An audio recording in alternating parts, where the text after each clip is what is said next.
एक ऐसी पेंटिंग जिसका राज आज तक कोई नहीं जान पाया, एक ऐसा चेहरा जिसने सदियों से दुनिया को हैरान कर रखा है, एक ऐसी रहस्यमयी मुस्कान जिसको समझना हर किसी के बस की बात नहीं। यही नहीं, मुस्कान के साथ ही पेंटिंग इतनी खास और कीमती है जिसके दाम के बारे में जानकर लोगों के तोते उड़ जाएं। क्या है इस पेंटिंग का राज? क्यों इसे इतना कीमती और खास माना जाता है? कैसे अचानक से ये पेंटिंग चोरी हो गई और क्या वजह है कि दुनिया भर में ये पेंटिंग मशहूर हो गई? हेलो दोस्तों, स्वागत है आपका आज के हमारी इस इंटरेस्टिंग सी वीडियो में। वैसे अगर आप भी इस पेंटिंग को पहचान नहीं पाए तो बता दें कि यहाँ मोनालिसा पेंटिंग के बारे में बात हो रही है। मोनालिसा पेंटिंग जिसे great artist Leonardo da Vinci ने बनाया था। आज ये पेंटिंग दुनिया भर में अपने रहस्यमयी मुस्कान के लिए पहचानी जाती है। दोस्तों, जब भी बेहतरीन पेंटिंग की बात होती है, मोनालिसा पेंटिंग एक वो नाम है जो ज्यादातर लोगों के दिमाग में आता है। और ये पेंटिंग दुनिया की सबसे चर्चाओं में रहने वाली पेंटिंग है, क्योंकि इस पेंटिंग के बारे में अब तक सबसे ज्यादा लिखा, पढ़ा और रिसर्च किया गया। इस पेंटिंग के बारे में सभी बातें जानने से पहले आइए इसे बनाने वाले कलाकार के बारे में जानते हैं। लियोनार्डो दा विंची, ये वो नाम है जिस दुनिया के बेहतरीन पेंटर्स में शामिल किया जाता है। ये इटली के रहने वाले थे। बचपन से ही पेंटिंग में दिलचस्पी रखते थे। आगे चलकर उन्होंने पेरिस में कला की छोटी छोटी बारीकियों को सीखा जो उनकी पेंटिंग में नजर आई। वैसे लियोनार्डो दा विंची ने कई पेंटिंग्स बनाई हैं जो उनकी कमाल की कला को दर्शाती हैं, लेकिन उन सब में से एक है मोनालिसा, ऐसी पेंटिंग जो हर किसी को सोचने पर मजबूर कर दे। बता दें, इस पेंटिंग में मौजूद मुस्कुराती हुई महिला की तो इसके बारे में कहा जाता है इसमें मौजूद महिला कोई असली महिला नहीं है, बल्कि ये केवल लियोनार्डो की इमेजिनेशन थी। यानी इस हिसाब से इस पेंटिंग के राज की तरह इसकी आइडेंटिटी भी रहस्यमयी है। वहीं कहा जाता है कि लियोनार्डो दा विंची ने इस पेंटिंग को इटली के एक बिजनेसमैन की वाइफ को देखकर बनाया और इस बिजनेसमैन ने ही लियोनार्डो को इस पेंटिंग बनाने को कहा, लेकिन किसी वजह से पेंटिंग पूरी नहीं हो पाई। जी हाँ, लियोनार्डो ने इस पेंटिंग की शुरुआत 1503 में की। आपको जानकर हैरानी होगी, इस पेंटिंग को बनाने में लियोनार्डो को पूरे 14 से 16 साल लगे। सबसे हैरानी की बात यह है कि मोनालिसा पेंटिंग के केवल होंठ बनाने में ही 12 साल का समय लगा। अब आप सोचिए, एक पेंटिंग जिसको बनाने में पूरे 16 साल लग रहे हैं, उसमें कुछ तो खास होगा, है ना? लेकिन सवाल उठता है कि इसमें ऐसा क्या खास है जो इसे इतना पॉपुलर बनाता है? इसकी मुस्कान, इसकी बनावट या इसे बनाने वाले का नाम? और क्या ये शुरू से इतनी पॉपुलर रही है? तो भाई लोग, इनका जवाब जानने से पहले अगर आपने हमारी वीडियो को लाइक नहीं किया, जल्दी से कर ले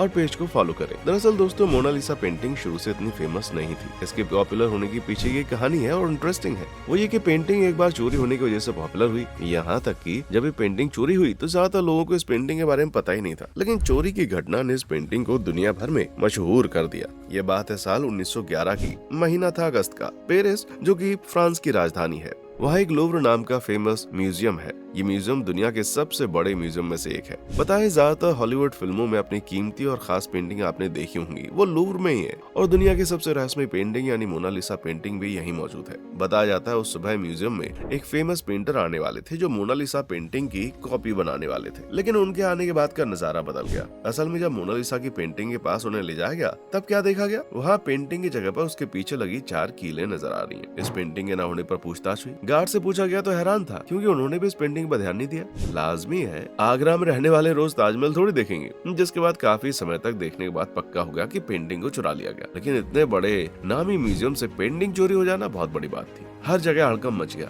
आखिर पेंटिंग म्यूजियम से गई कहां? जिसके बाद शहर में, देश में, हर जगह मोनालिसा पेंटिंग चर्चा का विषय बन गई। अब भले ही उस समय इस पेंटिंग के बारे में ज्यादातर लोग नहीं जानते थे, लेकिन हाँ, कला की दुनिया में इस पेंटिंग की खासियत को पहचानने वाले बहुत थे। म्यूजियम का मैनेजमेंट शॉक हो गया कि आखिर मोनालिसा की पेंटिंग कहाँ हो सकती है। हर जगह पुलिस दौड़ाई गई, चप्पे चप्पे पर तलाशी ली गई, लेकिन इस रहस्यमयी पेंटिंग के बारे में किसी को नहीं पता चला। जिसके बाद कई लोग शक के घेरे में आए, जिसमें से एक पेंटर वाले पाब्लो पिकासो भी थे। उनसे काफी पूछताछ की गई, जिसके बाद उनके ऊपर से यह आरोप हटा दिया गया। बताया जाता है पेंटिंग की चोरी होने के बाद 1 हफ्ते तक म्यूजियम को बंद कर दिया गया, क्योंकि उनका कहना था पेंटिंग जरूर म्यूजियम के अंदर होगी। बता दें, चोरी होने की कुछ भी वजह थी, क्योंकि उस समय मुश्किल से ही मोनालिसा की पेंटिंग के पास गार्ड होता था। और हाँ, पेंटिंग को दीवार से ठीक से चिपकाया भी नहीं गया था, जिससे कोई भी उस पेंटिंग को आसानी से निकाल सकता था। जिसके बाद इस घटना ने हर किसी को चौकन्ना कर दिया। अखबारों के फ्रंट पेज पर मोनालिसा की तस्वीर छपी और इस तरह मोनालिसा की पेंटिंग इतनी मशहूर हो गई कि आर्ट गैलरी वो खाली जगह देखने के लिए बड़ी संख्या में भीड़ आने लगी। अब इस तरह 2 सालों तक लगातार इस पेंटिंग को ढूंढा गया, लेकिन कड़ी मेहनत के बावजूद पुलिस चोर तक नहीं पहुंची। पूरी तरह से पक्का हो गया था कि अब ये पेंटिंग नहीं मिलने वाली। लेकिन तभी फ्लोरेंस के एक आर्ट डीलर के पास एक लेटर आया, जिसमें पेंटिंग के खरीदने के बारे में लिखा था। जिसके बाद पेंटिंग खरीदने के लिए एक मीटिंग रखी गई, जिसके बाद इस शख्स की मुलाकात डीलर की शॉप पर हुई। पेंटिंग दिखाने से पहले उसने लगभग $1,00,000 की मांग की। डील फिक्स होने के बाद लियोनार्डो के रूम में मिले, जिसके बाद लियोनार्डो ने अपने पास रखी मोनालिसा की पेंटिंग को दिखाया। लेकिन लेन देन की बात आगे बढ़ती उतनी देर में पुलिस आ गई। अब यहाँ जो शख्स अपने आप को लियोनार्डो बता रहा था, उसका नाम विंसेंजो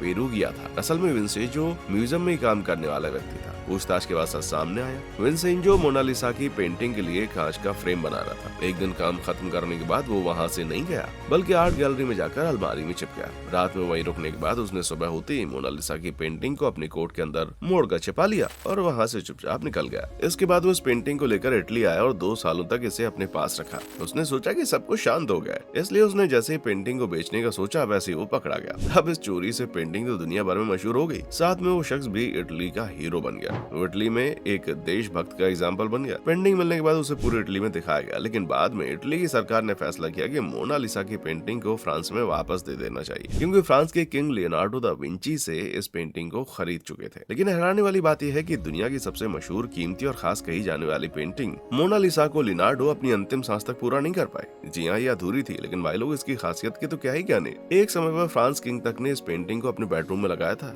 जलवा देख रहे हो इसका।